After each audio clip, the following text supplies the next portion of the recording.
Ah, boa noite, pessoal. Então, a gente vai começar o evento. É o terceiro dia do segundo Fórum UFSC de Cosmovisão Cristã. Quero agradecer já de antemão a participação de todos aqui. Também, esses 3 dias tem sido muito bom e tenho, enfim, muitos motivos para agradecer a Deus e todos nós da ABU. E realmente esse evento é para trazer essas perspectivas cristãs a várias dessas áreas do conhecimento. E hoje a gente vai falar um pouco sobre filosofia política em uma perspectiva cristã, com Gabriel Dayan, que é pós-graduado em Direito, e vai falar um pouco para a gente sobre isso, um tema que acho muito interessante. Então, acho que é isso, Gabriel. É contigo. Boa noite a todos. Gente, chega mais perto aqui. Eu não mordo. Chega mais, quero ver a expressão de espanto de vocês. Gente, meu nome é Gabriel. Eu sou formado em Direito pela Unicuritiba. Estou terminando a pós-graduação em Direito Processual Civil e Direito Civil. Na graduação, eu fui líder do GB de Curitiba, da ABU, em 2014, 2013. Tive uma experiência bem impactante para mim e para algumas pessoas também lá em Curitiba, porque eu tenho entendido que Jesus Cristo ele governa todas as esferas da sociedade, todos os aspectos da nossa vida, e que a missão que o cristão tem é uma missão integral. Ela do homem todo, o evangelho todo para o homem todo. E a minha escola de missão é a ABU, então foi na ABU que eu aprendi esses conceitos, onde eu pude aplicar esses conceitos e onde eu tenho procurado viver hoje esses conceitos. Mais para o término da minha graduação, eu comecei a estudar mais, a participar de grupos de pesquisa na área de filosofia política. E quais que são os temas de filosofia política hoje que estão na moda acadêmica? Ou seja, quais que são os grandes debates de filosofia política que estão acontecendo hoje? E, curiosamente, esses temas são religiosos. São profundamente religiosos. Então, hoje eu estou congregando na Primeira Igreja Batista de Curitiba, né? Quando vocês quiserem ir para Curitiba, mandem mensagem para mim, vamos ferver, vamos fazer alguma coisa, beleza?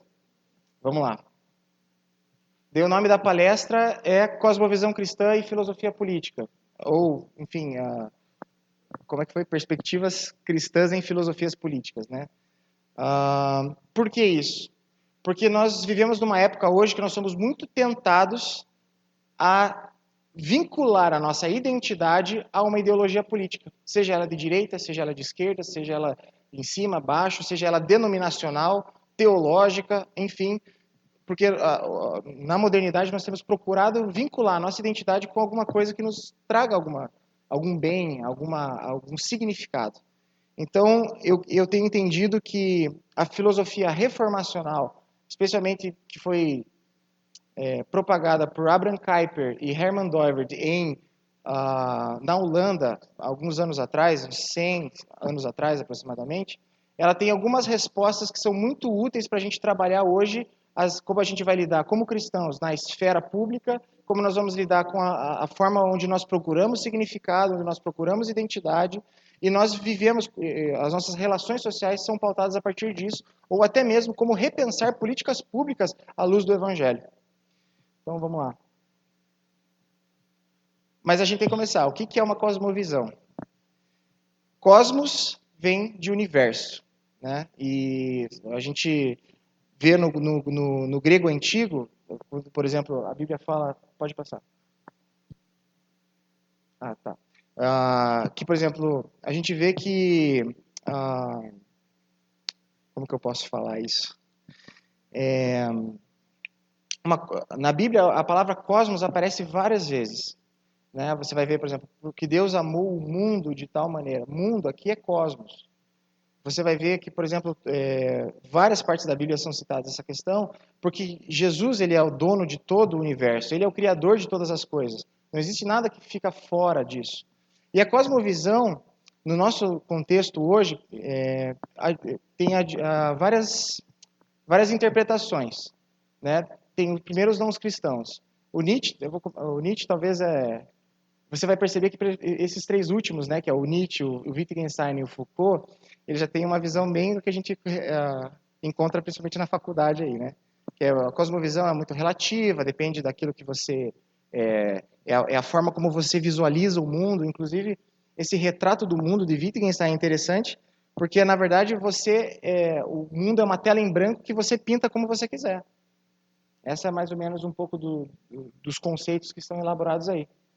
E os cristãos que trabalharam a partir disso, você vai encontrar o Kuyper, como eu falei, que é o teu relacionamento com Deus, com o próximo, com o homem e em relação ao geral. Só que aí que tá, um relacionamento também já não é muito, não consegue responder algumas questões. O Doiverd, que eu acredito que é a definição que eu gosto mais, e da galera que depois vai aperfeiçoando o conceito depois dele, é que é um compromisso espiritual. Ou seja, é uma certeza que tem dentro de você, é uma forma que você vai enxergar o mundo de acordo com aquilo ali. Todas as tuas relações, todas as os teus gostos, como por exemplo o teu paladar. Por que o teu paladar, por exemplo, acha tão nojento quando o chinês lá vai comer o grilo ou o cachorro? Por que isso é tão ofensivo para nós? Por que tem pessoas que gostam de comida agridoce e tem pessoas que não suportam comida amarga, por exemplo? Né? A cosmovisão ela é uma questão que vai influenciar, inclusive, o nosso próprio paladar. O John Koch aqui, ele fala da questão do testemunho da vida prática, ou seja, você é aquilo que você faz. Ou seja, como que eu quero saber se o cara é cristão ou não, se o cara é socialista ou não? Eu vejo pela forma como ele age no mundo. Então, pela forma que ele age no mundo, eu sei qual que é a cosmovisão dele. Porque o mero discurso não significa necessariamente que o cara tenha aquela cosmovisão. A gente sabe muito bem isso no contexto das igrejas. Tem muita gente que diz que é crente, mas vive uma vida totalmente dissoluta e que não tem nada a ver. Pode passar. O meu conceito favorito de cosmovisão é do James Sire, que ele é um cara que procurou aperfeiçoar o conceito do Doiverd e o conceito é bem abrangente. Eu quero ler com vocês. Que cosmovisão é um compromisso, uma orientação fundamental do coração, algo que pode ser expresso em uma história ou em conjunto de pressuposições. Ou seja, a tua história de vida vai explicar por que você acredita em certas coisas ou não, ou por que você age de certa forma ou não. Ou conjunto de pressuposições, né? O pessoal que gosta aí de saber das discussões sobre cosmovisão, tem uma discussão bem interessante entre a galera reformacional e o Van Til, porque o Van Til ele tem uma apologética, uma defesa da fé pressuposicionalista, né? Então existe um debate a respeito disso, por isso que o James Sire coloca também a questão das pressuposições, que são afirmações que podem ser verdadeiras, parcialmente verdadeiras ou totalmente falsas, que sustentamos de modo consciente ou inconsciente, consistentemente ou não, sobre a estrutura básica da realidade e que provê os fundamentos em que vivemos, nos movemos e existimos. Cara, eu acho esse conceito de cosmovisão muito completo. Porque ele vai falar assim que cosmovisão não é necessariamente aquilo que você professa ou aquilo que você age, mas é um conjunto, é cosmológico, é total, é integral. Isso eu acho bem legal, porque você vai perceber que a sua forma de criação, as suas experiências, né? A gente vê aqueles videozinhos, né? Que a primeira vez que os pais estão dando Coca-Cola ou estão dando um doce para uma criança, a criança fica assim chocada, né? Aquela experiência marca para a vida, marca para sempre a vida daquela criança, né? E tudo isso faz parte de quem nós somos. Tudo isso faz parte da nossa cosmovisão. Isso é uma questão que eu acho muito legal de explorar, que esse é o conceito que eu prefiro para trabalhar sobre cosmovisão. Pode passar.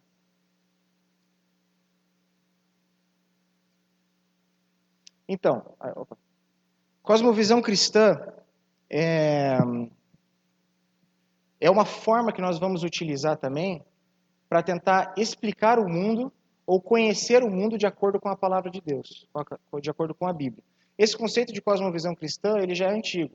Você vai ver as primeiras pessoas falando nessa sucessão de criação, que é da redenção, você já vai ver em Agostinho, por exemplo. Só que é na Reforma que isso ganha um contorno melhor, porque essas questões foram mais trabalhadas na Reforma do que no medieval, como a gente vai ver mais para frente. E o que é a criação? é a definição de que Deus criou o mundo, que o universo é bom. Deus, quando ele termina de criar, ele fala assim, cara, esse universo é bom. O homem foi criado para Deus, família, trabalho e ciência foram criados antes da queda. Porque a gente tem a tendência, muitas vezes, de achar que algumas coisas ou outras são um reflexo da queda, do pecado, e não. Esse universo que nós vivemos é um universo bom. A economia é boa. O direito é bom. Aliás, o direito e o juízo, o direito e a justiça são a base do trono de Deus, diz o salmista. Ou seja, toda vez que a gente se procurar entender o direito e a justiça mais aprofundadamente, necessariamente a gente vai se curvar diante de Deus. Isso que eu acho que é muito massa. E muitas vezes a gente tem uma noção de que o pecado afetou a estrutura da criação. A queda vai dizer que o homem pecou, sim. Nós carregamos essa maldição do pecado em nós. Nós morremos espiritualmente, nós não podemos escolher a Deus, nem as nossas melhores obras vão poder conseguir tocar Deus de alguma forma para nos justificar, para nos tornar dignos. E o pecado, ele não distorceu só o homem, mas ele distorceu também as estruturas sociais da vida como nós vivemos. Então, vão ter alguns filósofos que vão dizer que, na verdade é o Abraham Kuyper que fala que a existência do Estado é uma instituição necessária por causa do pecado do homem, né? Então é bem interessante essa questão. Eu coloquei Torre de Babel porque quando Deus fala no Gênesis que é para ir por toda a terra e multiplicar e encher a terra, o que aconteceu naquela época? O pessoal começou a se aglutinar em Babel. E Deus fala assim, cara, não é legal isso daí. Eu chamei vocês para dominar sobre todo o cosmos, sobre todo o universo, sobre toda a terra. E vocês estão se aglutinando aqui, então está errado. E o que Deus faz? Ele joga uma maldição ali. Separa a humanidade, falando isso baseado nos conceitos bíblicos, tá? Causa uma separação de línguas. Então, o pessoal que falava a mesma língua foi para um lado, foi para o outro. Interessante, tem até um livro chamado Fator Melquisedeque que explora um pouco essa questão, que é bem interessante também. A redenção é que Jesus é Deus, ele se fez homem, veio e morreu por nós, levou sobre si todas as nossas culpas, os nossos pecados. Só que durante muito tempo a gente acreditou que a salvação de Cristo era só soteriológica, ou seja, só buscava salvar a alma. E não é verdade isso. Ela começa na salvação da alma, mas ela se estende a todo o universo. Se você pegar, eu acho que eu coloquei mais para frente esse texto, mas em Colossenses 1,16 fala que tudo foi criado dele, para ele e por ele. Então, a salvação que Cristo oferece é justamente uma salvação cosmológica. Ela se inicia nos soteros, na alma, mas ela se estende ao cosmos. E eu falei do dom de línguas porque, já para polemizar, eu sei que tem muita gente que é mais reformada aí, né? Eu sou pentecostal, não sou, enfim, sou continuista, mas o batismo no Espírito Santo, enfim, o dom de línguas que foi dado no Pentecostes, ele tem um significado que vai além do pentecostalismo tradicional, de falar em línguas, de poder, de capacitação, de empoderamento do Espírito Santo para sair pregando o evangelho corajosamente. Eu concordo com essa perspectiva, mas eu acredito que ela é muito além.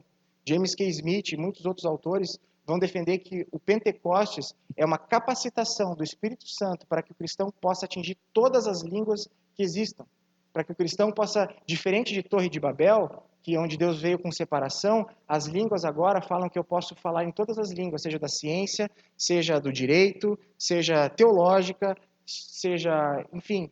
E essa capacitação é que agora, da mesma forma que a maldição veio porque o povo estava se aglutinando, em vez de dominar sobre toda a terra, agora eu estou dando capacitação para vocês dominarem, esse termo fica pesado, né?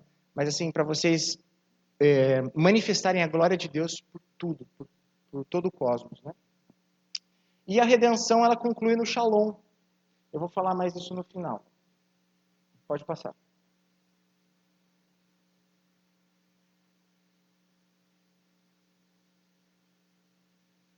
Aí. A essência do Evangelho é o eixo central da fé cristã. Eu coloquei esse slide aqui porque a gente precisa falar de alguns assuntos que eu acho que são muito importantes para a gente desenvolver alguns conceitos aqui hoje. Que é, existe um eixo central que nos faz um? Existe uma coluna vertebral que nós temos que nos caracteriza como cristãos? Porque muitas vezes a pessoa fala, o cara vive assim, o cara pensa assim, o cara acredita nessa doutrina, e se ele é cristão, não é cristão, já se afasta ou não. E se a gente for ver qual que é o eixo central da fé, onde qualquer desvio se torna heresia, é o credo niceno do ano 325. O credo niceno constantinopolitano. Que é quem veio da tradição católica sabe muito bem recitar isso daqui. É crer em Deus, crer em um Deus, Pai Todo-Poderoso, Criador dos céus e da terra, e todas as coisas visíveis e invisíveis. Se você mexer qualquer coisa aqui, vira heresia. Tanto que esse foi o tema dos heresiarcas, que foi do primeiro ao quarto século ali, as grandes discussões sobre os temas centrais e unificadores da fé cristã. Pode passar para frente? Acho que passou um pouco ali. A pergunta é, existe no credo niceno calvinismo, arminianismo, cessacionismo, pentecostalismo, continuismo? Existe? Não existe. Denominações eclesiásticas ou placa da igreja? Não tem. Existe partidos políticos ou algo sobre política no credo? Tem. Volta lá. Foi crucificado por nós sob o poder de Pôncio Pilatos. Isso aqui é interessante para a gente entender que no próprio credo que nos faz um, existe uma manifestação política. Que um reino, o Império Romano, matou Jesus sob o governo de Pôncio Pilatos. E isso daqui vai ficar para a eternidade para mostrar que Pôncio Pilatos vai ser envergonhado por toda a eternidade por causa disso. Né? Por causa de que ele foi frouxo, enfim, porque ele sabia que ele, de certa forma, entendia que Jesus não tinha feito nenhum mal, mas mesmo assim o condenou. Porque aqui está também fazendo uma declaração tácita de que Jesus ele governa sobre toda a autoridade. E que toda autoridade que quiser, enfim, sobressair a respeito de Jesus, Jesus vai colocar abaixo de si mesmo. Isso é muito legal. Pode passar.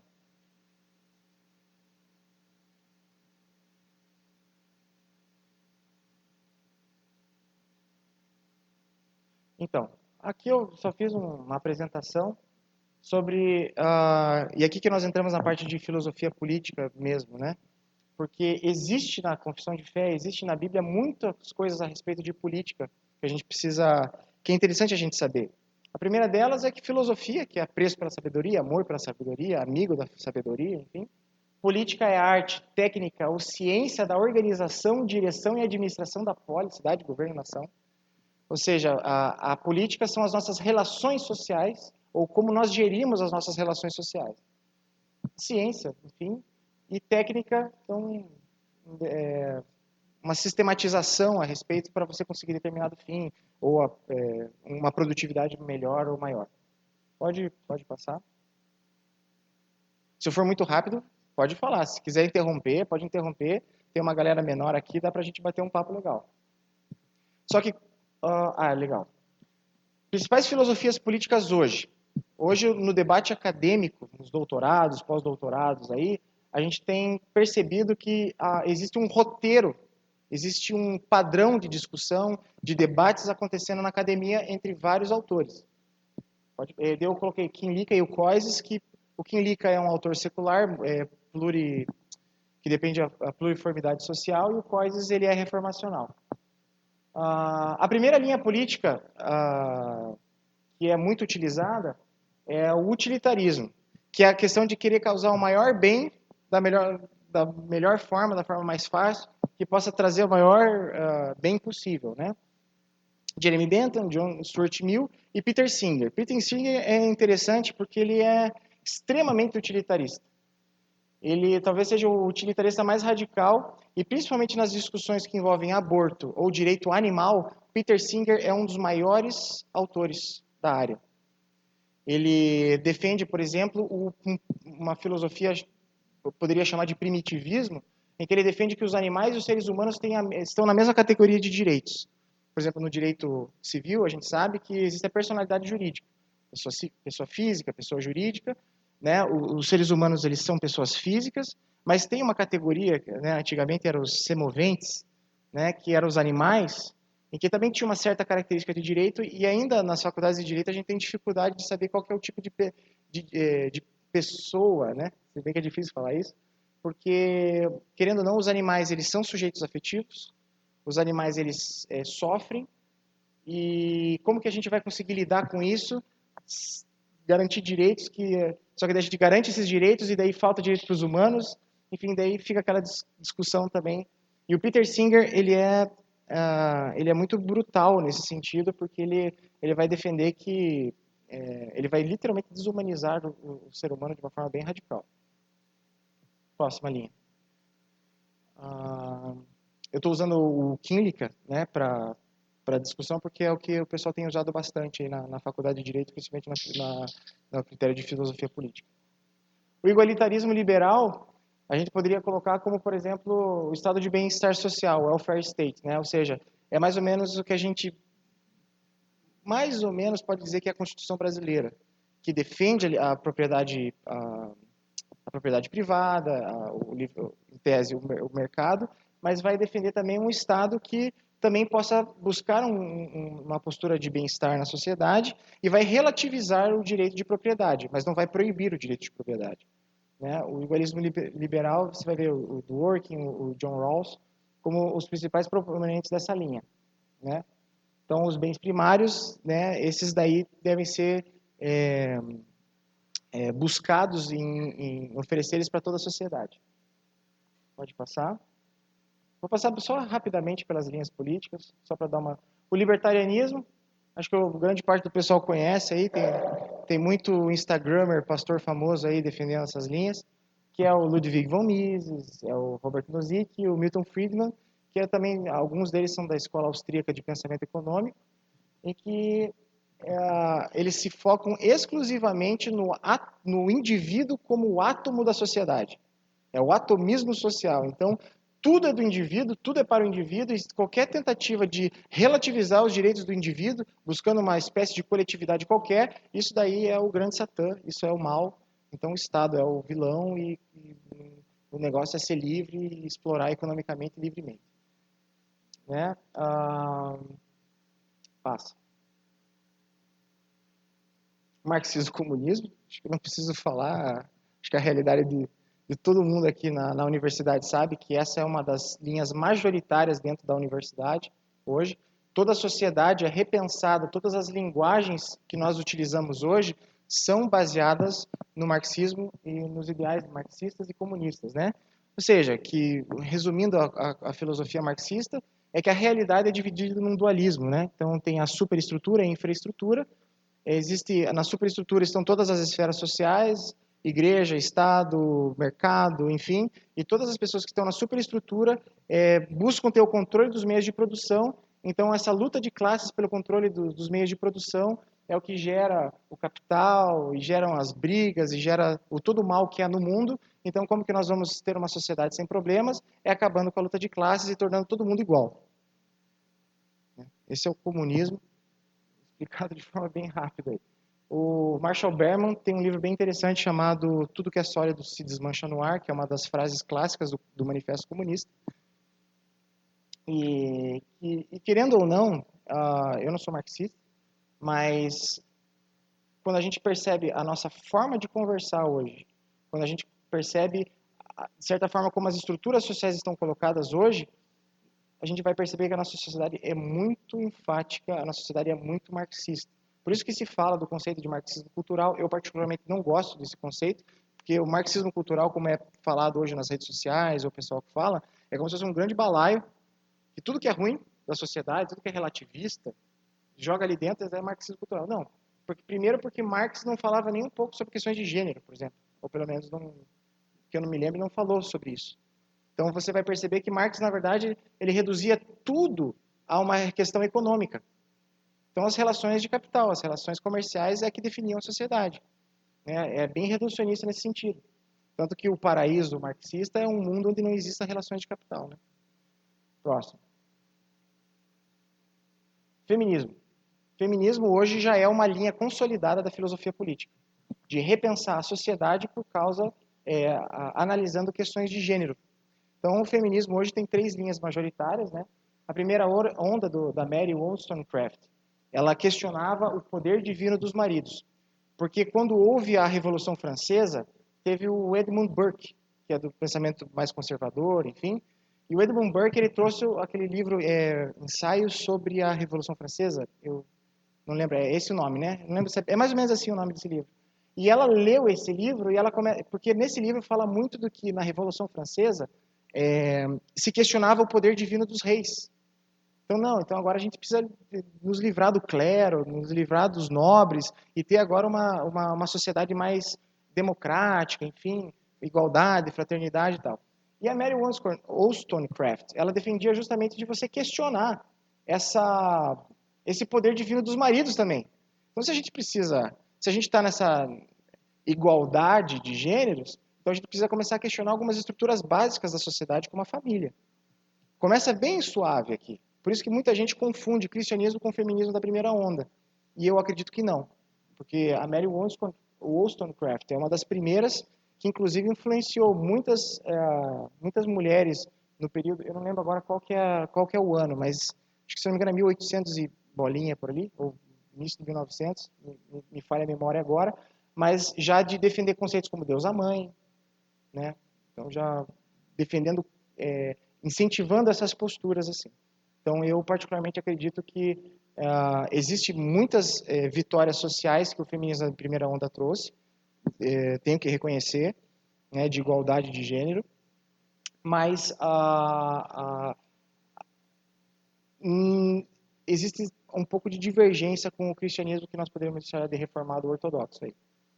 Daí a segunda onda é Simone de Beauvoir, aquela famosa frase, não se nasce mulher, mulher se torna mulher, né? Então, e a segunda onda ela foi muito influenciada pelos pensadores da escola de Frankfurt, que era justamente a questão de você retirar ou secularizar a sociedade ainda mais. Então, a escola de Frankfurt foi uma forma de descristianizar a Europa muito bem sucedida, né? E a Simone de Beauvoir, isso o pessoal não costuma falar, mas ela era pedófila, ela abusava sexualmente de jovens e depois levava para Jean-Paul Sartre abusar deles também. Inclusive, eles foram fortemente na atuação de defesa de pedófilos franceses, e Simone de Beauvoir não tem muita coisa boa, não, né? Mas o interessante é que, mesmo assim, o Jean-Paul Sartre não deixou um centavo de herança para ela quando ele morreu, né? Curiosamente.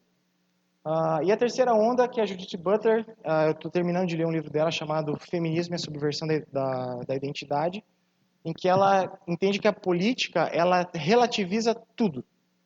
Tudo é sujeito às determinações políticas. Então, inclusive o sexo biológico, inclusive o tempo. Vocês estão entendendo o que eu estou falando aqui, né? Ou seja, por isso que você vai ver nos coletivos LGBT muito forte a questão, ninguém pode te dizer que você é que se autodefine. Né? Então, por quê? Porque é o queer, não é o feminismo de segunda onda. Porque o queer vai dizer justamente que o queer é estranho em inglês, né? Enfim. Então você vai ver, por exemplo, a Judith Butler defendendo na página 13 do livro Feminismo da Identidade e a Subversão da Identidade já o incesto, por exemplo. Bola para frente. Comunitarismo, eu particularmente gosto muito dessa linha. Ela é uma linha que ela tenta combater o individualismo de todas as linhas anteriores. Todas as linhas anteriores, elas têm um forte caráter de atomismo, ou seja, de defender o indivíduo como a base da sociedade. Por exemplo, eu até brinco que o feminismo ele é o capitalismo de identidade, né? Então você consome identidades à vontade e você acha qualquer identidade que tiver no mercado que você quiser se apropriar, você pode, né? E o comunitarismo ele vai tentar defender diferente. O Charles Taylor, um filósofo hegeliano muito interessante de trabalhar, ele vai trabalhar com a ideia de que antes da gente desenvolver políticas públicas, antes da gente repensar em como que vamos aperfeiçoar o indivíduo, como vamos empoderar o indivíduo para a vida em sociedade, para a vida política, a gente precisa entender o contexto social que o cara está inserido. Porque a comunidade, ela exerce uma grande influência na participação desse cara, né? Então, por isso que ele vai falar da questão de bens e hiperbens compartilhados. Essa é como se, por exemplo, cada esfera social tivesse um bem central. Então, por exemplo, tem o rock and roll. É uma esfera, ele tem um bem central que você pode ir lá usufruir, buscar identidade, buscar significado nessa esfera. Só que esse bem, ele pode criar briga com outros bens, enfim, com o pessoal do proibidão, sei lá, né? Pode ter essa divergência, assim, mas existem alguns hiperbens, como justiça, como até igualdade, enfim, que são que precisam ser buscados, mas que eles podem ter uma forma diferenciada de aplicação em cada das esferas sociais. Eu gosto muito dessa visão aí, mas ainda assim, eu acredito que eles chegam só a determinado limite. Pode passar. Então essas são as principais linhas, né, que são abordadas na academia aí. E já faz um tempo eu tenho estudado também um pouco de um cientista político chamado Eric Voegelin, ou Voegelin, não sei como se pronuncia, que ele era alemão, então ele foge do regime nazista, vai para os Estados Unidos e ele começa a repensar o fenômeno dos regimes totalitários. E ele vai falar algumas coisas, como por exemplo assim, você lembra que eu falei da coluna vertebral, do eixo central da fé ali, do credo niceno, né? Então, o credo niceno, ele providenciava toda uma sorte de unidade social. Então, todo mundo, todas as suas relações sociais e políticas eram determinadas por aquele eixo central. E isso governou todo o medievo. Isso governou toda a Idade Antiga e medieval. Agora, com o advento da modernidade, se perdeu esse eixo central, porque a sociedade começou a se secularizar. E nós, a nossa sociedade hoje, a gente não consegue encontrar um eixo central para pensar sobre políticas públicas, sobre justiça, porque cada um vai começar a usar as ideologias políticas como seu eixo central. Ou seja, as ideologias políticas, elas começam agora, com o afastamento do cristianismo da esfera pública, a se tornarem as próprias religiões seculares. Então, por exemplo, você vai ver que nós estamos aí em um período político interessante. Hoje teve uma situação muito interessante da libertação de um ex-presidente. Mas eu sou de Curitiba. Quando meus amigos vêm me visitar, eles me pedem para ir, para a gente ir lá dar bom dia. Dava bom dia mais, né? Porque, enfim, claro, porque o pessoal queria brincar, fazer uma brincadeira ou outra. Mas, cara, você chegava lá, você ia ver grupos, a maioria, acredito que seja evangélico aqui, grupos de intercessão ali, com vela. Você vai ver cânticos de noite. Lula lá. Cara, você vai ver isso. Só que, ao mesmo tempo, nós vamos ver isso na direita também. Né? Você já tentou falar mal ou fazer uma crítica do presidente atual do Brasil para algumas pessoas? Cara, é terrível. O pessoal não sabe dialogar. E, cara, acredita que a sociedade está mal, marxismo cultural, todas essas generalizações pobres de filosofia política. Daí, quando você faz uma crítica, que acredito que seja, às vezes, umas críticas que precisam ser feitas, o pessoal pega e vai falar assim, não, cara, o cara é um libertador, o cara está santificando a nação. Você vai ver um monte de coisa aí. Isso está errado também. Isso é uma idolatria política. Inclusive, que a religião, as ideologias, que, por exemplo, vamos pegar o capitalismo. O capitalismo era assim, qual que são a melhor forma da gente produzir um desenvolvimento econômico? O capitalismo era isso. Adam Smith, você vai ler as relações internacionais, as relações que ele vai falar ali, pelo menos o livro que eu li dele é A Mão Invisível, você vai ver como que a taxação, enfim. Agora o problema é que depois de Adam Smith, o liberalismo econômico, ele começa a procurar responder questões últimas da existência humana. Começa a entrar na esfera da filosofia. Então, por exemplo, o indivíduo é o centro da sociedade. Quem disse? O Estado é o grande vilão. Quem disse? Né? Porque você já percebe que a ideologia já começou a ganhar contornos existenciais, contornos religiosos. Pode passar.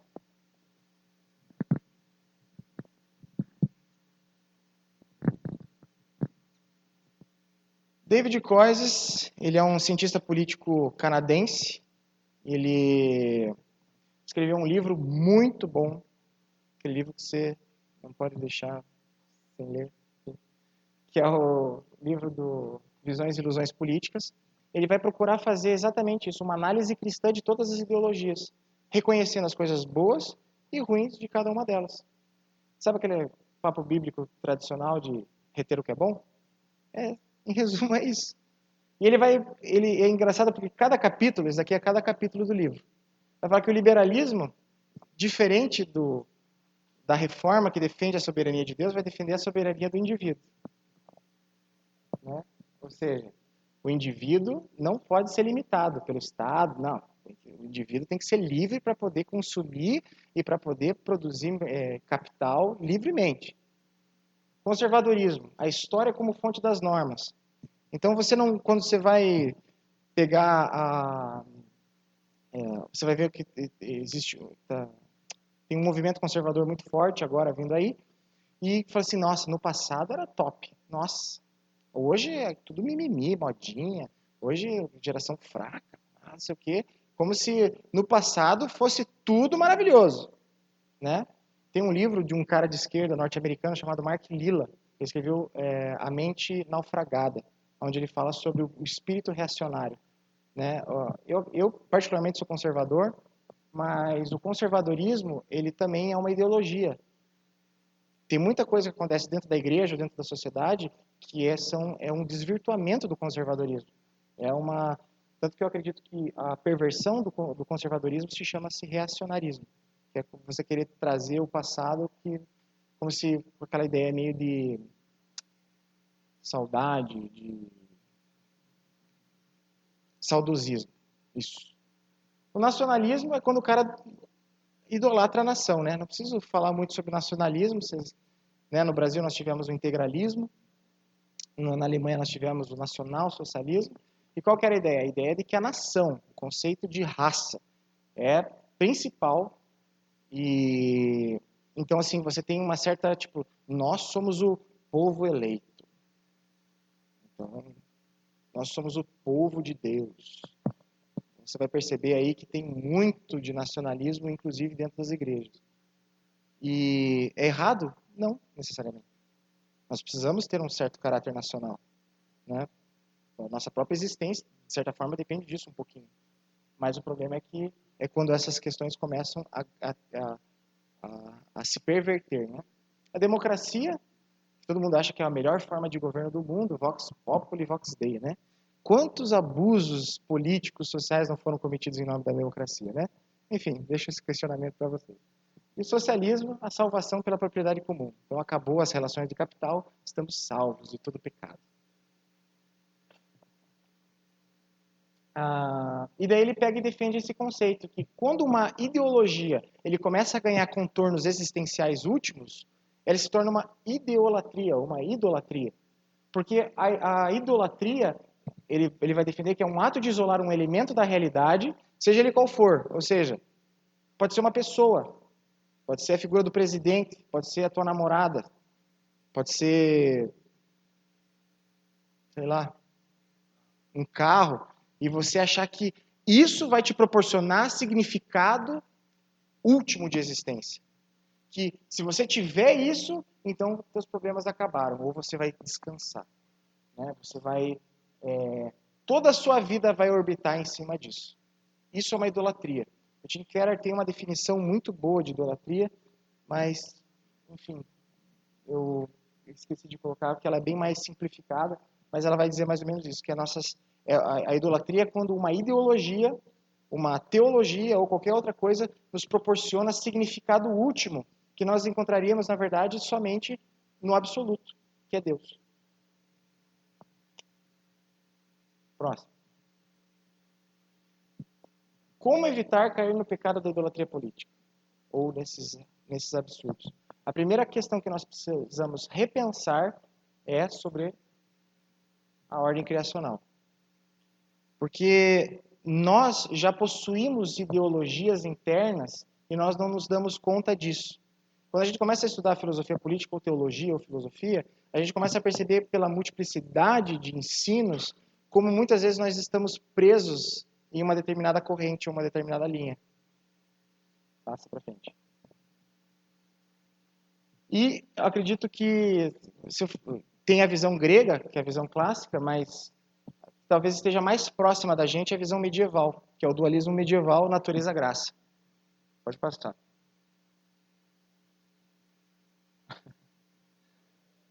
Vai lá. Existem as coisas de Deus e as coisas do mundo. Existe aquilo que é santo e aquilo que é profano. Essa visão católica, especialmente católica, ela medieval, ela existe uma discussão se, enfim, eu estava conversando, né, com vocês, mas você vai perceber isso muito forte, principalmente nas igrejas mais fundamentalistas. Ah, cara, o que você vai querer se meter aí no Estado, no trabalho, nas artes, ou até mesmo a família. Coloquei ali a família para deixar polêmico mesmo, porque muitas vezes você vai ver pastores religiosos desqualificando a família. Não, tem que ser aqui na igreja. Saia da tua parentela. Enfim, isso daí é um reflexo. O fundamentalismo evangélico hoje é muito baseado nessa visão católica, né? Só que, claro, a visão católica ela tem muitos mais meios de lidar com isso. Então, se você for dar uma estudada na teologia católica, na eclesiologia católica, você vai perceber que eles fazem essa separação, só que eles têm meios para trabalhar isso. O problema é que a fé evangélica não conseguiu muito, especialmente a fundamentalista. Próximo. Volta 2. Mais um. Acho que ficou... Isso, princípio da subsidiariedade. Volta 1. Isso. Enfim, ficou em cima, mas tudo bem. Esse daqui eu tirei um print do livro do Coises. Existem as questões da graça, as questões da fé e as questões da natureza que estão à mercê da razão. Então, a igreja domina sobre tudo. Curiosamente, foi isso que aconteceu na Idade Medieval. A igreja domina sobre todas as esferas sociais. Né? O Estado, daí é o manifestador dessa visão, e todas as estruturas de baixo até chegar no indivíduo. Então, esse é o princípio da subsidiariedade. É interessante que... deixa eu lembrar qual que era o... Eu ia falar um comentário. Bom, vou passar para frente. Aquele outro triângulo ali, que era o colorido, era que fazia também a subsidiariedade de aspectos da nossa vida. Então, os aspectos fisiológicos da nossa vida são menos importantes. Não são tão importantes quanto as questões de contemplação, de abstração, de análise racional. Isso também trouxe essa ideia, principalmente depois da influência de Santo Agostinho, porque nas suas confissões ele fala muito da sua dificuldade de vencer o pecado sexual, por exemplo.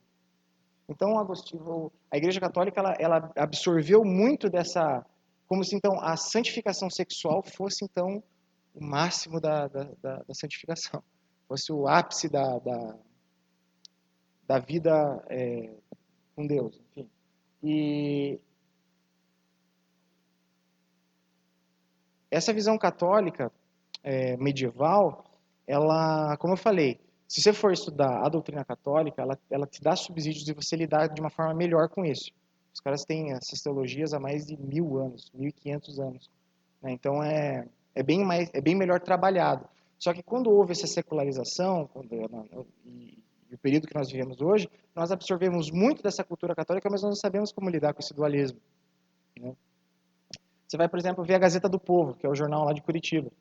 Eles falam princípio da subsidiariedade, menos Estado e mais cidadão. Por quê? Porque existe uma desequivalência, existe uma diferença entre valor, entre indivíduo, você lembra que tem o Estado, o indivíduo e tal? Só que daí ele pega esse dualismo e inverte, dizendo que existem coisas mais importantes do que outras. Próximo. Essa é a principal influência que nós temos, né? Só que daí a visão que eu hoje considero mais apropriada, mais adequada para repensar as leis criacionais, a ordem constitucional, a ordem da criação, é a visão da soberania das esferas. Passa para frente.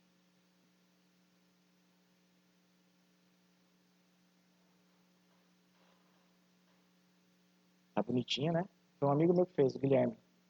Gente fina pra caramba. Então, Deus ele governa sobre todas as esferas sociais, em que cada esfera social tem as suas próprias leis internas. Por exemplo, daí hoje o movimento evangélico fala muito sobre a família, defender a família e tal.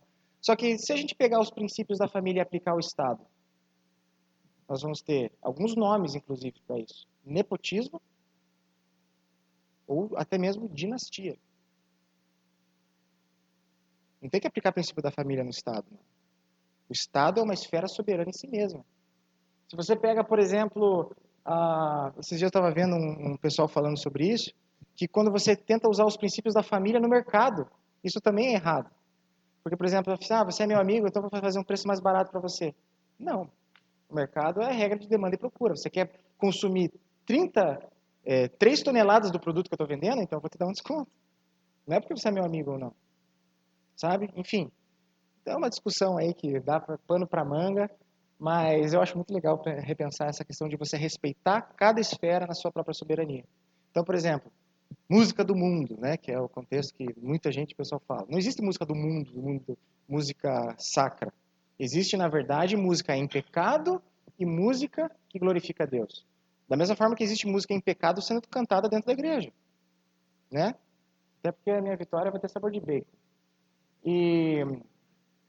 Então, você vai ver também músicas que são do mundo falando sobre princípios cristãos, né?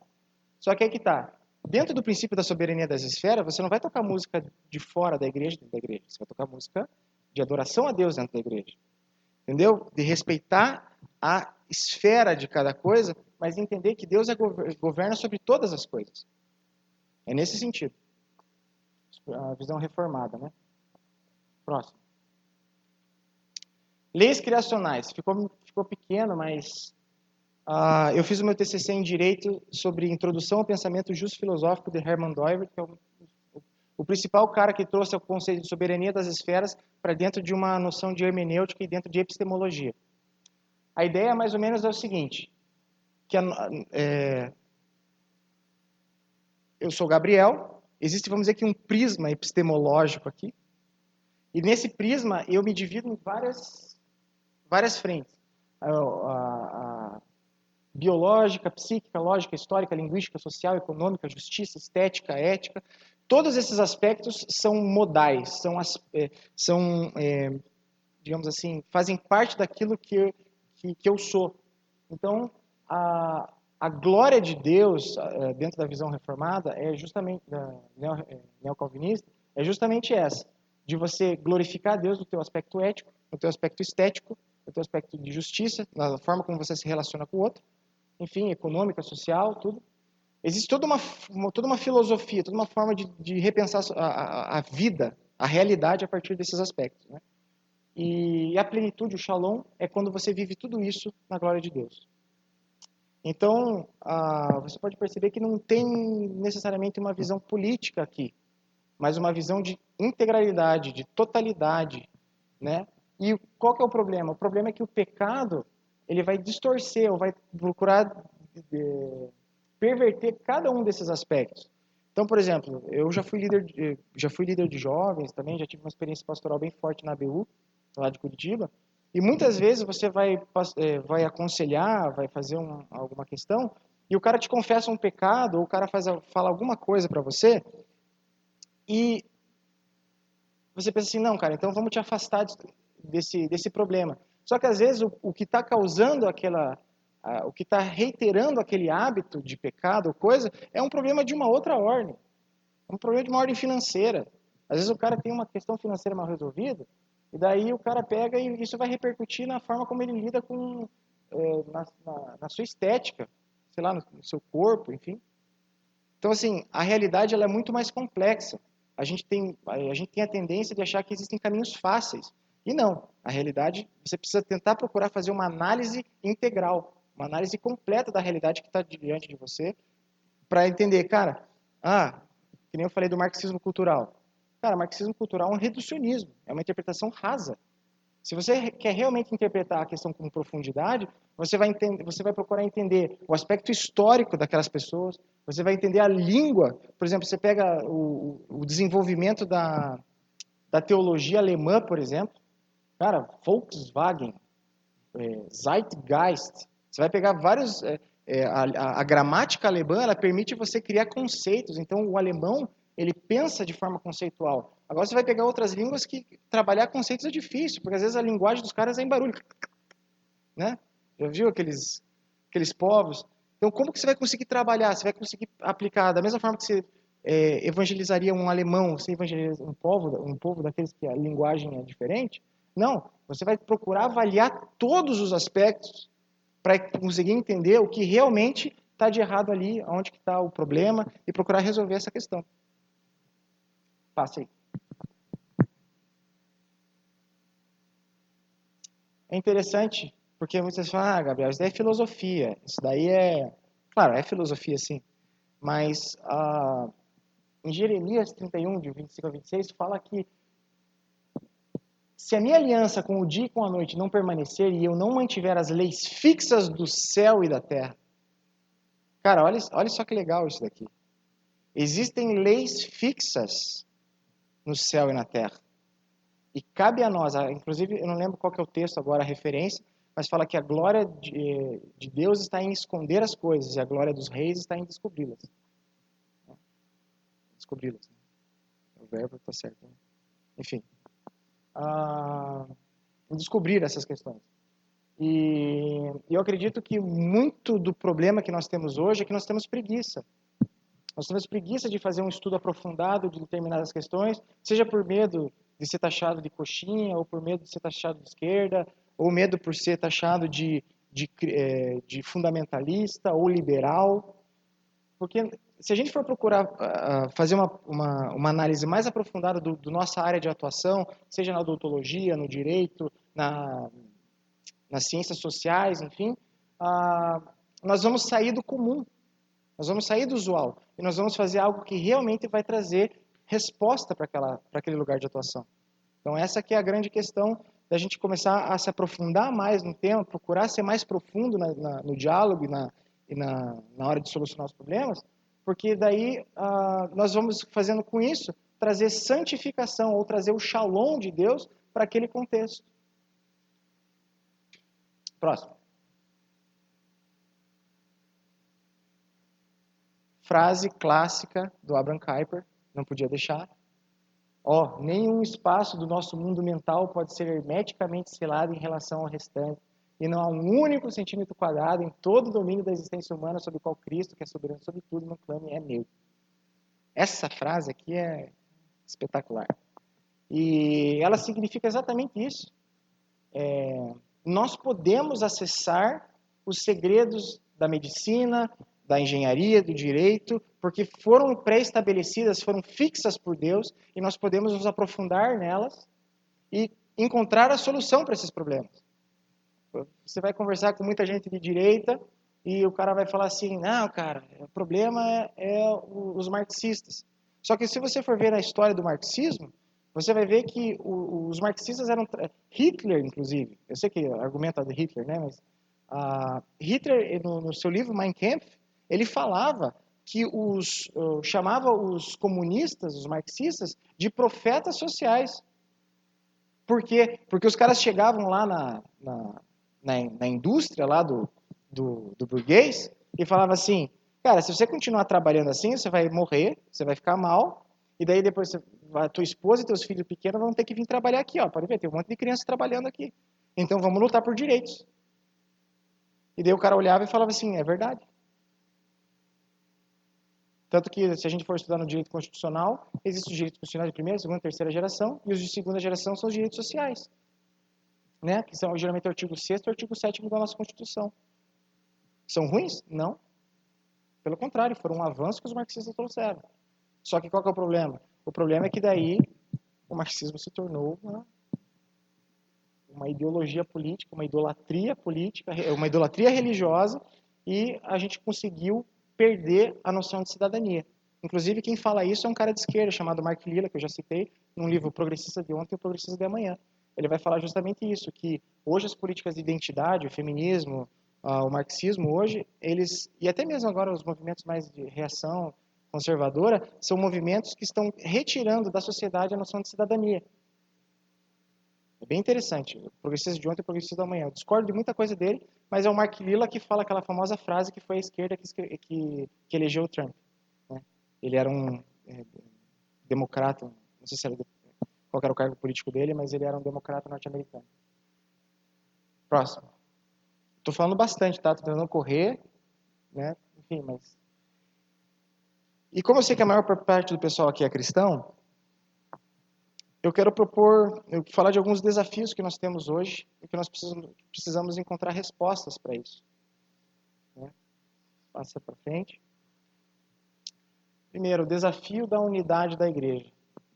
Diante de tudo isso daí, tantas ideologias, tantas coisas, como que nós vamos conseguir promover uma unidade do cara que é pentecostal, neopentecostal, calvinista, anglicano, batista, assembleiano, como que nós vamos conseguir, católico, como que nós vamos conseguir promover uma unidade da igreja? E existem dois princípios aí que estão conflitando, só que os dois princípios não são errados. O primeiro que é o princípio da catolicidade da fé. Eu falo que dessa ordem criacional em que Jesus governa sobre tudo, Deus governa sobre todas as esferas sociais e todos os aspectos da nossa vida. Então, porque nele foram criadas todas as coisas, na terra, visíveis e invisíveis, tronos, dominações, principados, potestades, tudo foi criado por ele e para ele. Colossenses 1,16, citei no começo da palestra.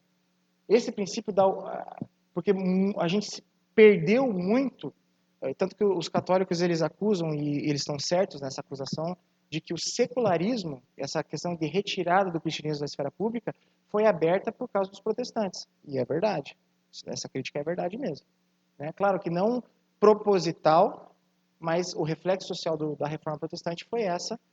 Porque, por exemplo, lembrei que eu queria falar do princípio da subsidiariedade. De Lutero e do sapateiro. Acho que vocês devem conhecer essa história, que Lutero, um cara que era um sapateiro, chegou para Lutero e falou assim: como que eu posso glorificar a Deus? Como que eu posso viver para Deus se eu não prego, não canto, eu não faço parte do clero, né? Eu sou um mero sapateiro. E Lutero chega e fala para ele assim: faça um bom sapato e venda por um preço justo. Eu ia falar que a questão do trabalho, tanto do clero, enfim, do pastor, quanto o trabalho do sapateiro, em importância são iguais. Claro, a Bíblia vai falar sobre dupla honra, mas estou falando de valor social. Cara, não há diferença. São vocações diferentes. Inclusive, é interessante falar sobre isso, porque você vai ver que o marxismo, por exemplo, ele vai especificar as relações de trabalho quase à exaustão. Existem conceitos e subconceitos de Marx em tudo. Eu estava conversando com um filósofo amigo meu, e ele fala assim, cara, é engraçado, porque no marxismo não tem o conceito de vocação, por exemplo. E se a gente pegasse filósofos do direito do trabalho, filósofos sociólogos, enfim, e começasse a repensar as relações de trabalho à luz também do critério, do conceito de vocação, do conceito conceitos criacionais, nós vamos conseguir promover uma teoria que supere a de Marx. Porque, querendo ou não, muitas das pessoas que criticam Marx, e eu vou concordar com a maior parte das críticas, mas ninguém pode negar que o cara foi o primeiro a querer esmiuçar o assunto das relações de trabalho. Quantos cristãos chegaram e esmiuçaram as questões de trabalho, as questões de geopolítica, as questões de geografia, as questões de comércio marítimo, questões de tráfego aéreo, né? Quantos cristãos foram e começaram a se aprofundar nesse sentido? A maior parte dos autores geralmente não são cristãos. E daí o C.S. Lewis vai ter uma frase no livro Ética para Viver Melhor, que ele vai falar assim, o que afeta a nossa fé como cristãos não é o cara que já chega e vai fazer uma apologética de uma outra religião. É toda vez quando a gente pegar um livro de ciência, um livro de direito, e a gente vê que no começo o cara está glorificando a Buda, o cara está glorificando a outro Deus.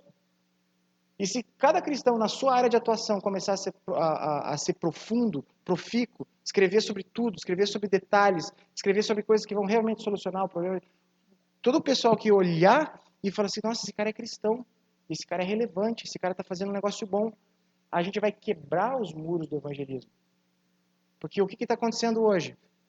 Eu creio que a maior parte de vocês são aqui da UFSC mesmo. Como que é evangelizar aqui?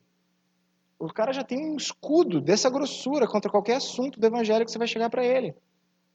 E inclusive com muitas justificativas corretas, de abusos que a igreja fez, de erros históricos, da visão pequena que muitos cristãos têm.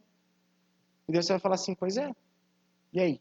Então, se a gente conseguir se aprofundar nessas áreas, traduzir o evangelho, o reino de Deus sobre todos os aspectos, nas nossas áreas de atuação, a gente vai conseguir quebrar os muros para conseguir fazer aquilo que é a essência do nosso chamado missionário, da nossa missão, que engloba glorificar a Cristo em todos os aspectos, mas é pregar Cristo crucificado e ressurreto.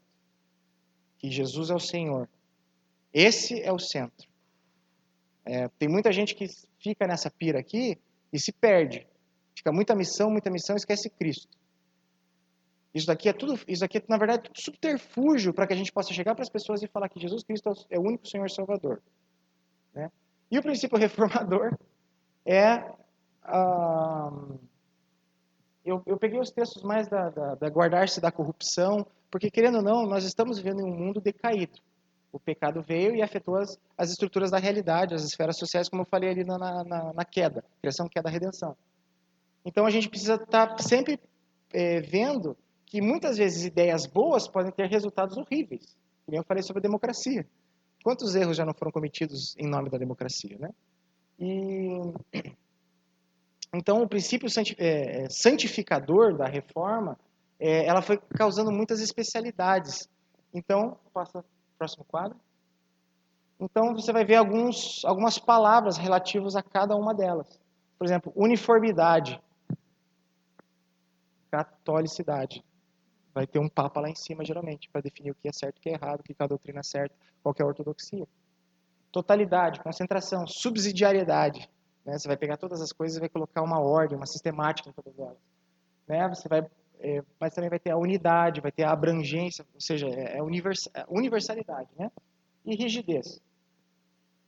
O princípio reformador já vai falar sobre diversidade, individualidade, propagação, porque quando eu coloquei essa palavra, era mais no sentido assim de que, em vez de concentração, em vez de concentrar tudo num poder central, você vai propagar, né? Enfim,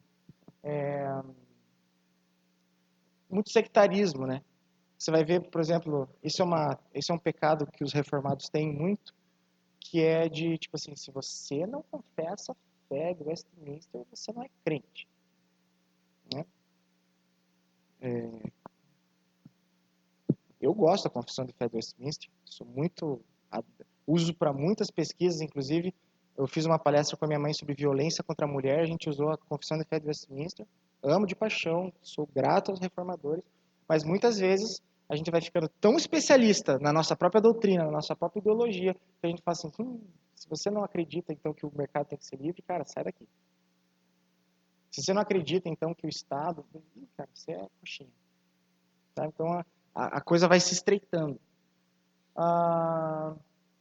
Passa.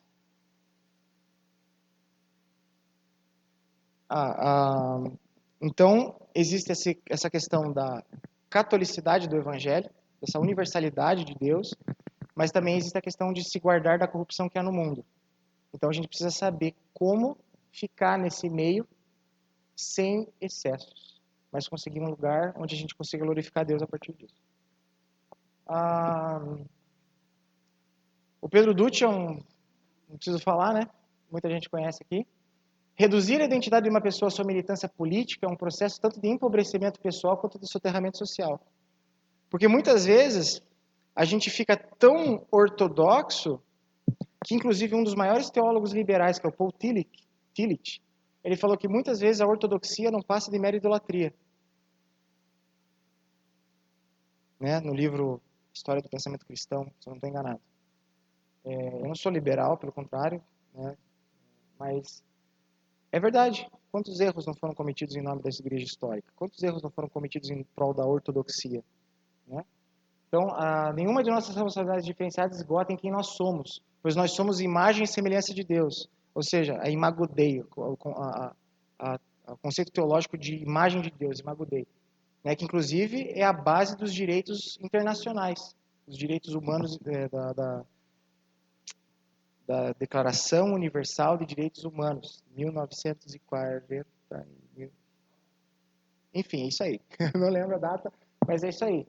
Ou seja, o ser humano ele possui valor em si mesmo, em si próprio, como característica recebida de Deus. Então, não é o Estado. Inclusive, tem um jurista chamado Paulo de Barros Carvalho, no direito tributário, que ele faz uma seguinte lógica, que existem eventos e fatos. Cara, isso aqui é zoado. Então, evento é uma situação que acontece aí, ó. Tipo, o cara chutou a bola ali, marcou um gol. Isso é um evento. Um fato é quando uma autoridade constituída reconhece isso. E ele quer aplicar isso a todo o direito. Então imagine, você é uma pessoa ou você só é uma pessoa se você é reconhecida pelo Estado? Ou seja, a gente vai vendo como que é importante nós procurarmos ter uma ideia de ordem criacional quando nós formos defender o direito tributário, por exemplo. Porque imagine, o cara sonega, mas o Estado não reconhece. O cara fez uma injustiça social, mas não, isso daí o Estado não reconhece. Então, assim, é complicado. A gente precisa trabalhar a fundo os sistemas. Volta lá, porque daí o Pedro Dutti vai terminar falando assim, que o único que pode exigir lealdade absoluta é Deus. O exemplo que a gente tem é de Abraão, quando Deus chama ele para sacrificar o próprio filho. Né? Bora lá. E não o seu coletivo cultural, o seu movimento político. Né? Por exemplo, eu sou doiverdiano, gosto muito da filosofia neocalvinista, reformacional, mas a gente já tem visto algumas coisas que ele errou. Na questão, inclusive, do dualismo medieval. A gente tem criticado algumas coisas. Por quê? Porque, cara, essa filosofia é um instrumental. Esses dias uma menina de psicologia veio falar comigo que ela estava em crise por causa da psicanálise. Daí eu fiz a seguinte pergunta para ela. Você está em crise por quê? Porque você entende que a psicanálise ela é um instrumental que você pode usar para atingir algum resultado psicológico no teu paciente?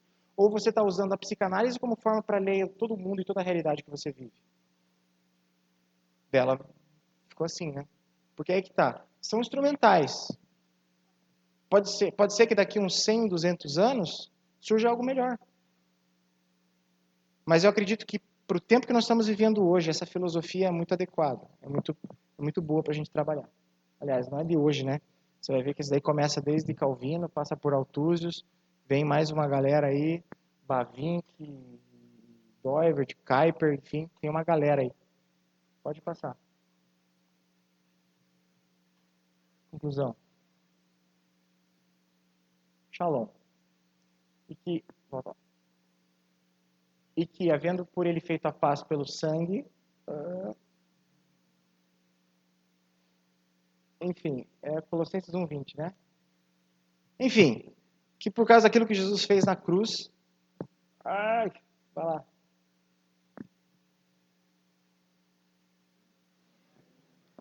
A questão é que é o seguinte, que qual que é o propósito, então, da ação cristã e ação política? É o shalom. É onde... pode passar. Eu só ia dar o suporte teológico, mas enfim. Que um dos conceitos que é o mais legal de trabalhar a questão do shalom é do Osterstorff, que é mais do que relacionamentos corretos ou relacionamentos éticos entre seres humanos. Envolve um relacionamentos corretos com Deus, com a natureza e consigo mesmo também. Ó, a influência do Kuyper aqui, que a gente falou sobre cosmovisão, que Deus, o homem, enfim. A Shalom é a comunidade responsável na qual as leis de Deus para a existência multifacetada das suas criaturas é obedecida. Então, por exemplo, cara, eu quero cortar o cabelo, eu quero fazer a barba num barbeiro. Qual que é o melhor barbeiro? Que tem a melhor técnica, que deixa você esteticamente assim, como você nunca ficou, é um cristão. Por quê? Porque ele vai ser profundo, não no corte, mas ele vai ser profundo na sua técnica de barbearia, na sua técnica. Então você vai descobrir quem que é o cara que resolveu um problema de ordem genética. Ah, é o Francis Collins. Ah, mas o cara ele é cristão, ele debate com ateus lá na faculdade e fala de como Deus governa toda a criação. Ah, mas ele tem posturas sobre a criação mais evolucionistas, cara. Só que o cara foi lá e resolveu o problema de mais de 2 milhões de norte-americanos, porque uma das, se não me engano, dos doutorados da galera que estudou com ele, foi uma doença de inflamação no olho que causava perda da visão. E ele descobriu que, pela inflamação genética, pelo mapa sequencial do DNA, o cara descobriu que um simples anti-inflamatório revertia os problemas da doença. E daí o cara é mandado para palestrar em todo que é lugar. Ele chega na palestra, na frente dos maiores especialistas do mundo inteiro e fala assim: toda honra e glória ao nosso Senhor Jesus Cristo. Acabou, cara. Acabou. É nesse sentido que o Shalom de Deus é onde a graça e a glória de Deus é manifestada em todos os lugares. Né? Passa.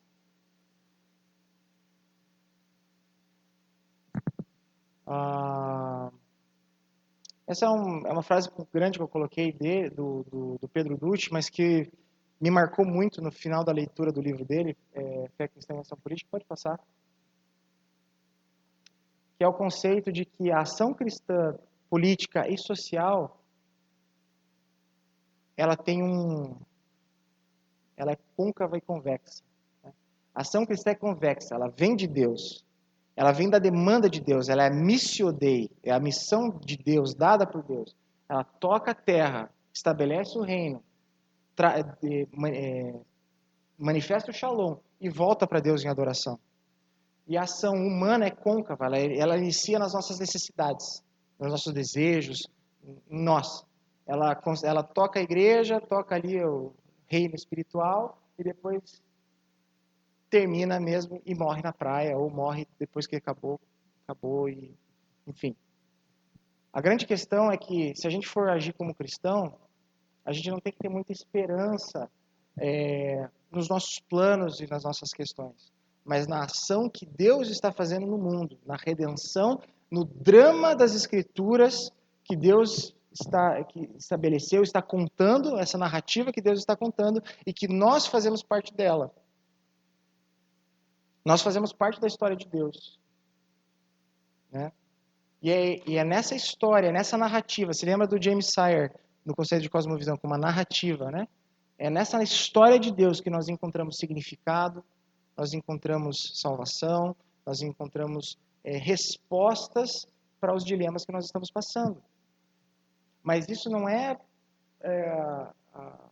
mas nós pegamos tudo isso que nós estamos passando e glorificamos a Deus. Fazemos para Deus. E não por nossos próprios projetos políticos e ideológicos, as nossas próprias perspectivas. Nós fazemos pela graça somente. Pela Escritura somente, né? Enfim, e as solas que vocês, que acredito que, né, 5 solas, né? Somente para a glória a Deus, somente a fé, somente Cristo, somente a graça e somente... Faltou o quê? A Escritura. Nossa. Passa. E quando a lealdade dos nossos corações está na esperança evangélica do Shalom de Deus, por meio da restauração da ordem criacional, o que nos resta fazer não é uma reengenharia de todas as esferas da vida. Presta atenção nisso aqui.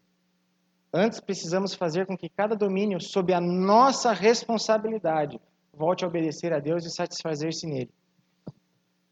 Pense nas últimas tretas que você teve no Facebook, no Instagram, sei lá, com as últimas brigas sociais e políticas que você se envolveu. Vou fazer uma pergunta bem honesta. Você vai poder fazer alguma coisa para resolver esse problema?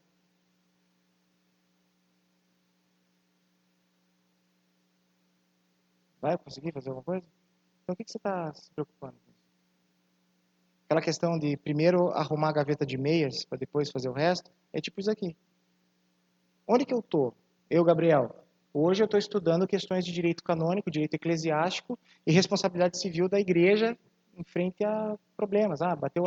Teve um acidente de carro no estacionamento da igreja. A responsabilidade é do motorista da igreja. A igreja tem um sistema lá de avisar, tá pintado o estacionamento da igreja para dizer, tá tudo certinho. Eu estou estudando essas coisas. E engraçado, porque eu vou...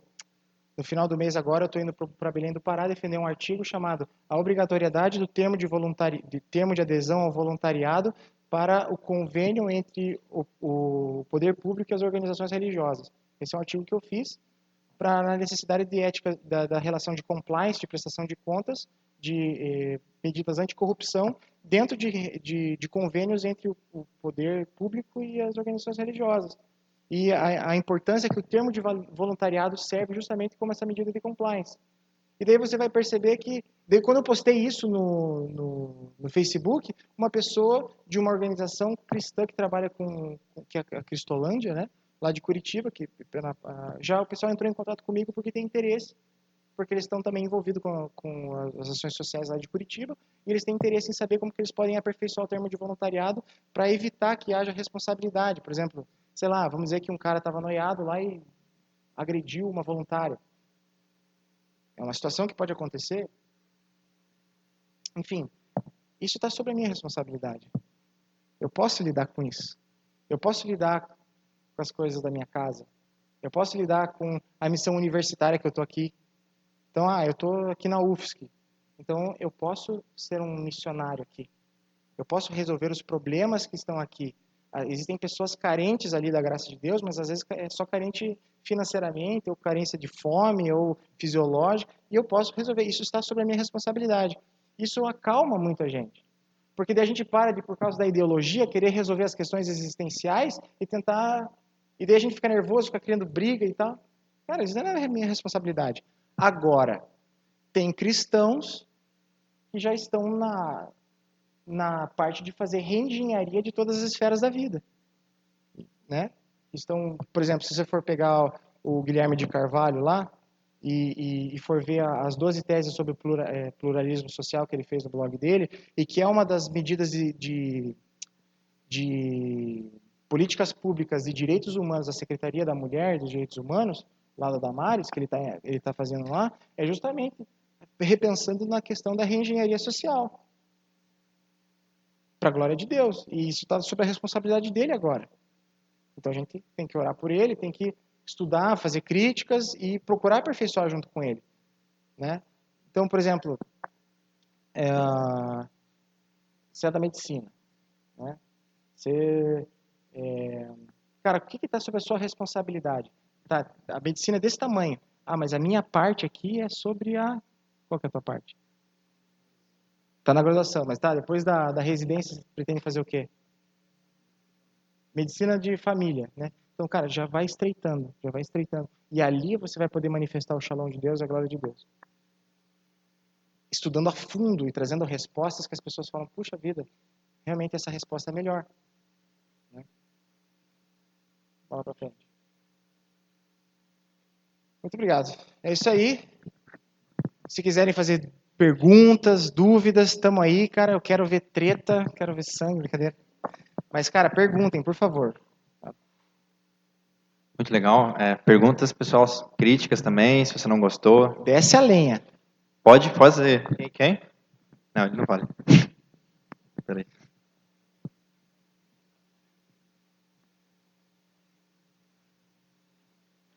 Foi meio denso aí, mas eu vou estar divulgando o material. Quem quiser, depois passa esse material. Primeiro eu queria agradecer. Quando eu tinha conversado com o pessoal, falei, pô, tem um cara muito legal lá de Curitiba que a gente podia chamar. Eu queria só dizer que valeu a pena. Valeu a pena Glória mesmo. a Deus, glória Glória a Deus. Exatamente, como diria o bom profeta Deus. brasileiro, glória a Deus. E uma coisa que eu fiquei pensando muito foi uma coisa que uma vez me levantaram num grupo de jovens quando estava falando dessa questão de vocação, que acho que é uma característica um pouco da pós-modernidade, a gente fragmentar as esferas da sociedade. E eu acho que quando a gente pensa que ela realmente é complexa e que realmente existem vários modos, como tu tinha mostrado naquele slide bem bonito, com várias coisinhas, assim, eu acho que existe um risco de, por exemplo, a gente sobressaltar uma delas e se tornar uma coisa só, como, por exemplo, tudo bem, eu faço medicina, talvez um dia eu me torne um grande médico de família ou alguma outra coisa que eu possa fazer lá na frente, mas eu não vou ser só um médico, também vou ser um filho, vou ser um marido, vou ter um posicionamento político específico. E eu acho que muitas vezes, como a gente já está nesse contexto de fragmentação, às vezes a gente acaba adotando isso e se torna tão visível isso que quando alguém fala mal daquilo que da nossa vocação em específico, que é aquilo que a gente levanta, a gente se fere. acho que muita gente que é nerd de teologia dentro da igreja sofre, porque às vezes ama tanto teologia, daí quando vê alguém assim, tipo, revirando o olho e falando assim, nossa, Que isso é chato. tão chato, a gente fica assim, tipo, ah, meu Deus, por que tá tudo errado? Mas talvez porque dentro de um contexto de vocacionamento intelectual, nós puxamos isso como identidade pessoal e a gente acaba idolatrando isso também. Essa idolatria de vocação, eu acho que é uma coisa muito séria dentro da igreja, porque a gente idolatra uma vocação. Só que se você for ver na Bíblia, vocação vem de vocácio, vem de chamado, né? O termo bíblico é chamado. E qual que é o chamado? É pregar Jesus. Daí a gente pega os textos lá de mestre, apóstolo, evangelista, tal, e a gente começa a criar toda uma certa doutrina vocacional que muitas vezes serve para a gente expressar uma idolatria de que, tipo assim, eu só vou encontrar minha plena satisfação afetiva, sentimental ou vocacional se eu for um pregador itinerante em todo o país e mundo afora. Sabe? Então, o cara chega lá na igreja, mas o cara tem uma pegada pastoral muito boa. Daí o pastor faz o quê? Não, cara, teu chamado é pastoral. Toda igreja reconhece. E realmente tem. Só que daí o cara começa a criar a ideia de que ele só vai ser pastor, sendo que, na verdade, cara, se você for analisar a vida inteira do cara, o cara está envolvido com medicina, da família, o cara está envolvido com a visão pastoral dentro da igreja, e daí a gente pega e muitas vezes a própria igreja, muitas vezes, ela fragmenta a identidade do cara, e daí isso vira uma... Cara, isso acontece muito. Eu lembro de um cara que... Puxa vida, não sei se é legal falar, mas ele saiu da igreja por causa desse tipo de situação. Ele fala, cara, mas eu queria fazer isso daqui. Eu falei, cara, olha o chamado, olha a tua vida, olha tudo que você tem construído na tua vida. Você tá, o caminho que Deus está fazendo você é nessa área da tua vida. E daí, se eu colocasse você para fazer essa outra coisa, você ia se destacar, porque você é inteligente também, você ia fazer muita coisa, só que daí ia chegar um tempo e você ia se quebrar. Porque não está óbvio no teu desejo, no teu coração de viver para essa área aqui. E você estava querendo, sei lá, por uma questão social, uma questão de aceitação dentro da igreja, ficar numa outra. Não sei se... Então, eu entendo assim que a gente tem idolatrado muito também a nossa própria vocação. Eu, por exemplo, tive uma crise absurda, cara, com o direito. Eu não entendia, porque, cara, desde a minha adolescência, eu queria fazer teologia e queria fazer música. Porque eu achava que o top do top era ficar chapando em Deus e louvando, adorando. E, cara, isso é bom, isso não é ruim. A gente estava discutindo sobre o sentimentalismo dentro da igreja, né? E, cara, eu quero músicas mais sentimentais dentro da igreja também. Mas também mais teológicas, mais plenas, mais integrais. Em que você vai prestar um culto total a Deus ali. Isso daí já cria bronca com o pessoal mais reformado do princípio regulador do culto, mas ok.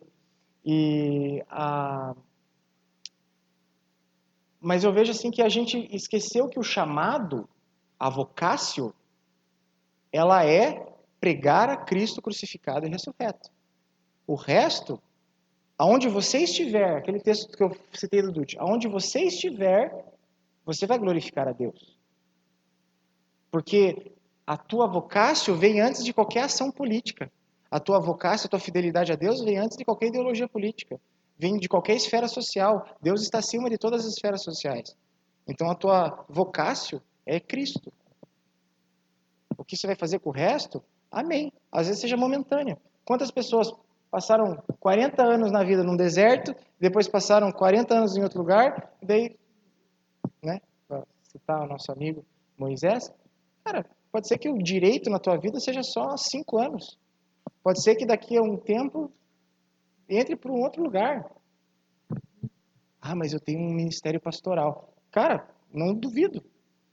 Em algum momento da tua vida, Deus vai ter que usar você no ministério, do dom pastoral. E você vai ter que exercer isso aí.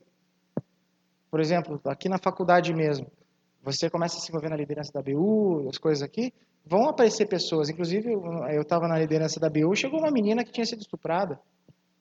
Daí você vai fazer o quê? Você vai falar assim...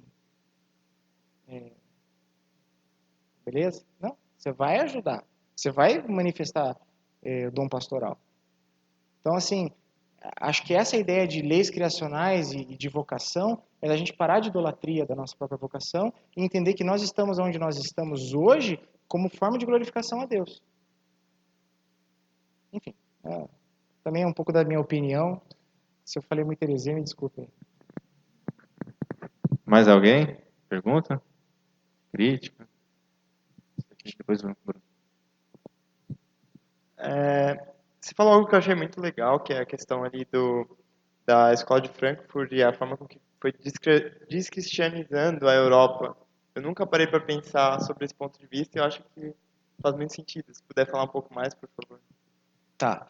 Eu não me aprofundei muito na escola de Frankfurt. Eu li relativamente pouco sobre ele. Mas se você, por exemplo, pegar Herbert Marcuse, que foi um cara que influenciou muito essas políticas de identidade, essa questão identitária, LGBT, enfim, feminista e tal, você vai perceber que ele defendia aquilo que o Peter Singer, que eu falei no início do utilitarismo, defendia também, que é um primitivismo, tem um livro. Esse autor, ele é tipo de extrema direita, assim, é o chamado Rushduni, Rosas Rushduni. Ele tem um livro chamado A Política da Pornografia. Cara, esse livro é nojento. É nojento porque o Rushduni, ele sempre faz assim, ó, cara, leia. Leia os caras. Ele pega o recorte dos livros dos caras e fala assim, você está duvidando? Então leia o que Marcuse falava, leia o que Marquês de Sade falava, leia o que esses caras falavam, e daí você começa a ler e você fala assim, cara... Tanto que a ideia é de que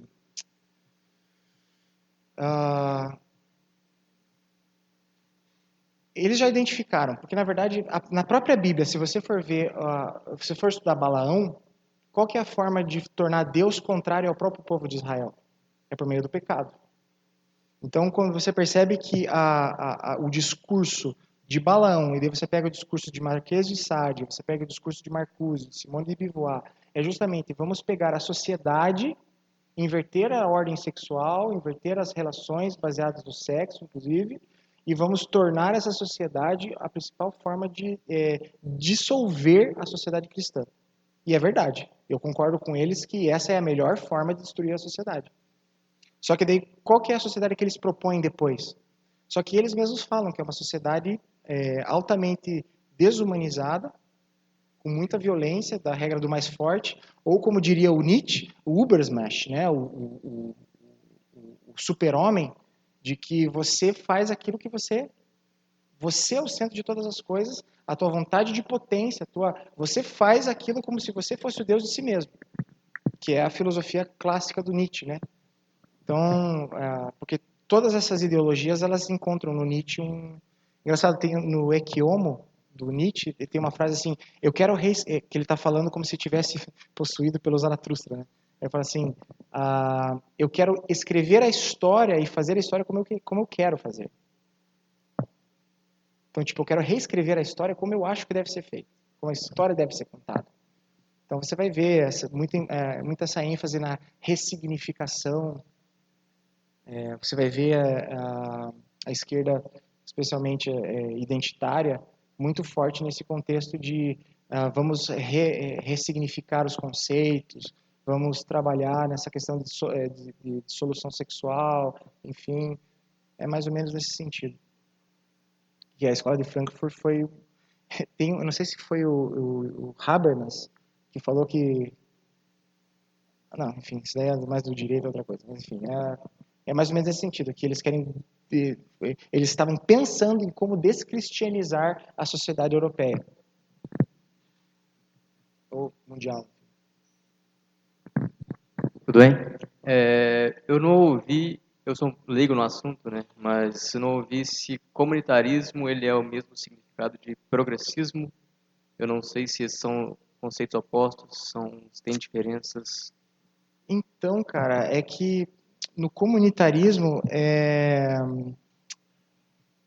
esses conceitos eles não são tão importantes, porque você vai começar a analisar a esfera social, o bem central daquela esfera social e qual que seria o bem superior que permitiria todas essas esferas poder ter esse bem de forma plurissocial. Então, você vai entender que existem esferas que são tem um progressismo, esferas mais conservadoras, mas um hiper bem geral que consiga que todas essas esferas diferentes ideológicas, políticas, artísticas, etc., consigam conviver em harmonia. É mais nesse sentido. Não sei se porque o Taylor é que o pessoal eles não fazem uma análise muito política e social, eles fazem, mas eles estão mais preocupados primeiro com o eu narrativo, que é diferente do indivíduo como átomo social da sociedade, como átomo da sociedade, perdão. Então eles estão mais preocupados nessas questões assim de como que o sujeito emerge na esfera pública para depois repensar essas questões políticas sociais, assim. Mas então por isso que falar em progressismo ou conservadorismo ou coisas fica meio difícil no comunitarismo. Eu particularmente gosto muito, mas acredito que eles são mais limitados do que a visão reformacional da soberania das esferas. Mas eu gosto bastante. Mais alguma pergunta? Não sei se respondeu, mas... Desse lado aqui, tem ninguém? Só entendeu tudo. Vai lá. Vocês têm que perguntar a gente, senão eu vou perguntar muito. A gente estava conversando mais cedo, né, sobre como ser cristão é ser contracorrente da cultura, e a gente vive numa cultura em que a gente tem que buscar o espaço de fala para poder se expressar. Que ser cristão nesse caso seria buscar o espaço de escuta. O Dutti fala isso. Tu tinha comentado sobre como muitas vezes a gente está mais preocupado em fazer reengenharia social do que lavar as nossas próprias, tipo, guardar as nossas meias ou lavar a nossa louça. E eu queria só que tu comentasse um pouco como você lida com essa questão de debate, porque eu acho que muitas vezes quando eu estou num debate, às vezes eu tô mais às vezes eu não é nem contra mim, mas só o fato da pessoa estar expondo uma cosmovisão assim que parece que vai destruir a sociedade, ao meu ver, assim, já começa a me dar aquele anseio assim, de, meu Deus, como é que eu vou fazer a minha reengenharia social com essa pessoa falando esse tipo de coisa? Entendi. Acho que duas questões, né? A primeira delas é que a gente combate o pecado e não a coisa. Então a gente não combate a música do mundo, a gente combate o pecado que há na música. A gente vai analisar o discurso daquela pessoa e vai combater o pecado no discurso da pessoa, não ela, e muitas vezes vai ter que fazer o papel de reconhecer os avanços que aquela ideia daquela pessoa trouxe. Existem algumas ideias que não tem como, mas a grande parte da gente entender o nosso lugar de escuta é a gente escutar o que o pessoal está falando, é assistir a Netflix, é ver quais são as bandas que estão tocando na rádio e ver quais que são os anseios, os amores da galera para conseguir tocar nisso, para conseguir ter uma resposta adequada para isso daí. Quem me ajudou a entender isso foi o Verne Poitras, num livro chamado Teologia Sinfônica, em que ele fala de você procurar entender a cosmovisão, você procurar entender o pressuposto do teu oponente, seja no discurso da esfera pública, ou seja num outro contexto teológico. Então, até estava falando, acho que era contigo, né, que a sociedade da Reforma protestante era uma sociedade altamente racionalista. Então, a resposta cristã para aquela época foi uma resposta altamente racionalista. Né? A teologia, todos os meandros teológicos, né? Quem é o homem, quem é Deus, né? Quais são os livros da Bíblia, criação, queda, redenção, casamento, matrimônio, magistrados civis, e vai toda a confissão de fé, todas as teologias sistemáticas. Né? Só que daí você vai ver depois do movimento de santidade de John Wesley, vindo depois, porque daí, cara, as igrejas só faziam sermão, pregavam lá, mas acabou se institucionalizando bastante também. Então, daí o movimento mais de missões, assim, ganha muito corpo com John Wesley. E daí dentro do movimento de John Wesley, que também era um grande enfoque missionário, especialmente transcultural, você vai encontrar daí o advento do movimento pentecostal. Porque também, por mais que houvesse a questão da santidade, não tinha tanta ênfase no Espírito Santo.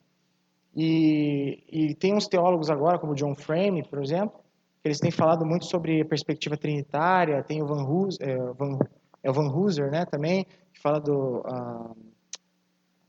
pós-reforma, como que é o livro dele? Não, as 5 solas lá Autoridade Bíblica Pós-Reforma, que tem muito esse enfoque trinitário, da gente entender que, por exemplo, houve uma necessidade mais próxima de Deus Pai na Reforma, houve uma necessidade mais de Jesus, mais humanizada na questão de John Wesley, e daí você vai ver que houve um enfoque mais no Espírito Santo depois do movimento pentecostal. Então, a ideia é de a gente entender, dentro desse enfoque, aonde que está faltando o quê nesse triângulo da Trindade. Então, a gente chega aqui na UFSC, fala, cara, a UFSC está manifestando dons aqui dentro. Quais? Os caras estão fazendo muita ação social, então tá bem puxado para Jesus. Mas eles estão numa libertinagem total. Então falta também a questão falta a questão do Espírito Santo. Mas eles estão com um bom conhecimento teórico, enfim. Então a gente puxa um pouquinho para cima aqui. Mas a ideia é você viver sempre no centro, viver a plenitude da Trindade, usar esse filtro para avaliar o nosso contexto social, né? Bem legal isso, cara. Eu gosto bastante disso. E a gente procurar entender os pressupostos. Então, cara, às vezes eu vou estar discutindo com um cara que, sei lá, por exemplo, eu sou arminiano e o cara é calvinista. Por que o cara está defendendo com tanto afinco aquilo ali? Se você for analisar um pouco até de forma pastoral, você vai ver, cara, que o cara sofreu um monte de abuso ali, de gente fazendo um monte de liberalidades dentro da igreja. E o cara quer voltar à escritura para, cara, vamos voltar para uma segurança, vamos voltar para uma santificação. Só que daí você vai ver um cara que às vezes é super neopentecostal, que está descendo a lenha no calvinismo, nas coisas. Por quê? Porque também o cara chegava na igreja e só ganhava bordoada, e o cara tem um aspecto mais místico mesmo, de relacionamento com Deus. Isso não é errado. Existiram místicos, por exemplo, Tomás de Aquino era um místico. A gente tem muito a aprender com isso. Tozer era um místico. Cara, Tozer é um dos meus autores favoritos. Né? Leonard Ravenhill, esses avivalistas, grande parte são místicos, né, da fé cristã. E são boas leituras para você ter. Então, a gente procurar entender a cosmovisão que está por trás, entender quais são os abusos que estão por trás, entender qual que é a expectativa que está por trás. Porque, às vezes, você vai dar, por exemplo, você pega aqueles painéis de apologética do Ravi Zachariah, né? O cara faz uma pergunta para ele responde totalmente outra coisa, a pessoa quase está chorando. Não sei se você já reparou isso. Não sei se já repararam, o Ravi Zachariah, para mim, é um dos maiores apologistas hoje, vivos. E ele, da fé cristã, porque ele vai no ponto, porque a pessoa às vezes faz uma pergunta que não tem nada a ver com o que ela quer perguntar. Porque é uma questão de cosmovisão, ele vai lá e... Sabe? Então, aí que eu vejo da gente ter essa sabedoria, desse discernimento espiritual, da gente saber que em algum determinado momento a gente pode até se posicionar mais de esquerda, ou mais de direita, ou mais conservador, ou mais liberal, desde que a gente esteja avaliando o contexto que está acontecendo ali e lutando não contra qualquer outra coisa que não seja o pecado que está instalado ali. Porque o conceito de antítese, né? Então, toda aquela pizza ali, todas aquelas esferas sociais, ou elas afundam no pecado da antítese ou elas sobem para a glória de Deus. Mais ou menos nesse sentido. Legal. Mais Não sei se o pessoal quer mais aí, umas perguntas. Acho que se não tiver, vamos encerrando, pessoal. Queria agradecer realmente ao Gabriel. De verdade, foi excelente. Estava muito ansioso por essa palestra. Enfim, agradecer a cada um de vocês também. Só alguns avisos. A gente vai ter agora já deve estar sentindo o cheiro, como eu, né? Um coffee break ali. A gente tem aí bottoms para vender, se você tem interesse. Por favor, ajude esse movimento. Vocês viram que a gente está fazendo essa palestra aqui gratuitamente. Se Deus quiser, sempre será gratuito, eventos como esse promovidos pela ABU. Mas, de alguma forma, a gente precisa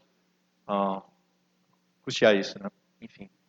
E também compartilhe lá no Instagram, veja nossas postagens. A gente vai postar o vídeo aqui dele, provavelmente no YouTube ou então no Spotify. Tem também dos outros palestras que você não pôde vir. E quem quiser o material também, entre em contato comigo aí.